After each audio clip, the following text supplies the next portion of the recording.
Namaste. Welcome to part 2 of the Ajanta Pumlinga Prakaranam series. Today we will be covering Ikarantaha Pumlingaha Shabdaha. This is a review of each cases along with their English meanings. Ikarantaha Pumlingaha Hari Shabdaha.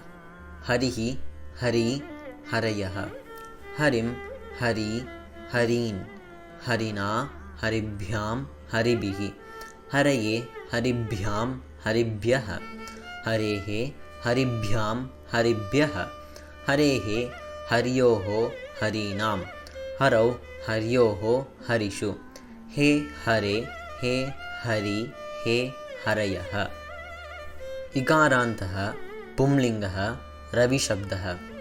रविः रवि रवयः रविं रवि रवीन् रविना रविभ्यां रविभिः रवये रविभ्यां रविभ्यः रवेः रविभ्यां रविभ्यः रवेः रव्योः रवीणां रवौ रव्योः रविषु हे रवे हे रवि हे रवयः। इकारान्तः पुंलिङ्गः कविशब्दः।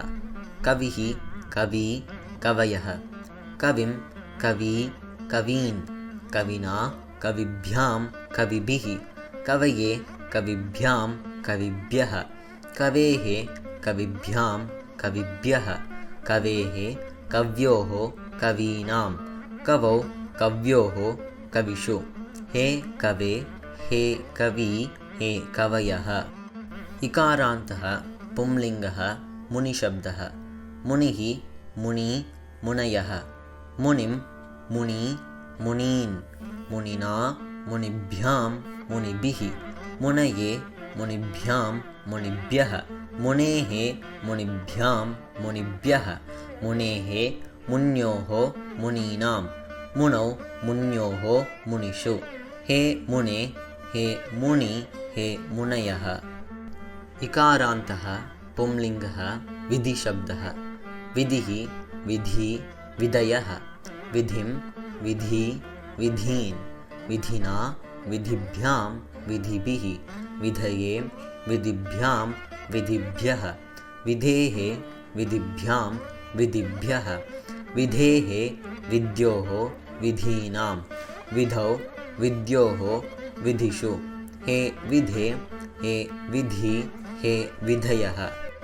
इकारान्तः पुंलिङ्गः श्रीपतिशब्दः।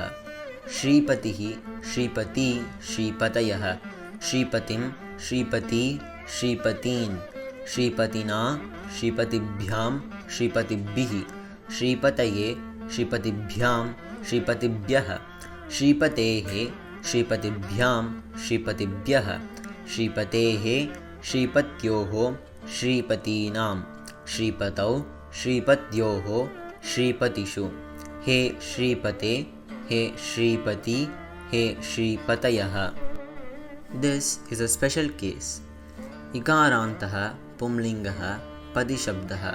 पतिः पति पतयः पतिं पति पतीः पत्या पतिभ्यां पतिभिः पत्ये पतिभ्यां पतिभ्यः पत्युः पतिभ्यां पतिभ्यः पत्युः पत्योः पतीनां पत्यौ पत्योः पतिषु हे पते हे पति हे पतयः।